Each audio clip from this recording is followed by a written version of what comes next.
കണ്ണൊക്കെ മോഹൻലാൽ നമ്മൾ സാധാരണ നമ്മൾ മീശ വിരിക്കുമ്പോൾ ലാലേട്ടൻ്റെ കണ്ണുകളുടെ വേറൊരു തീക്ഷ്ണതയൊക്കെയാണ് കാണുന്നത്. ഇത് അദ്ദേഹം ആ വണ്ടിയെ വന്നിറങ്ങുന്ന ആദ്യത്തെ സീൻ മുതൽ എന്താ അവസാനം വരെ മോഹൻലാൽ വേറൊരു ഓറയെ നിൽക്കുകയാണെന്ന് തോന്നുന്ന രീതിയിലാണ് പെർഫോമൻസ് മൊത്തം. ഇതാണ് പറയുന്നത്, ഒരു കൊള്ളാവുന്ന ആളുടെ പണി അറിയാവുന്ന ആളുടെ ലാലേട്ടനെ കിട്ടിയ അദ്ദേഹത്തിൻ്റെ ഒരു കഴിവും എങ്ങനെയും പോയിട്ടില്ല.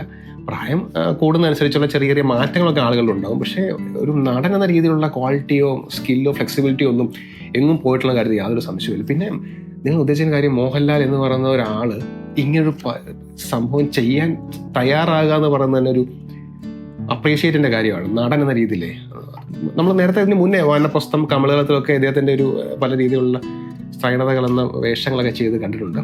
വളരെ രസകരമായിട്ട് ആ പ്രായത്തിൽ. ഇത് ഇപ്പോഴത്തെ സോഷ്യൽ മീഡിയയുടെ കാലത്ത് ഇതൊക്കെ ചെയ്താൽ എന്തെങ്കിലും ചെറിയൊരു വാളിച്ച പറ്റിപ്പോയി ഭയങ്കരമായ ട്രോൾ ചെയ്യപ്പെടാൻ സാധ്യതയുള്ള റിസ്ക് പിടിച്ചൊരു കോണ്ടന്റാണ്.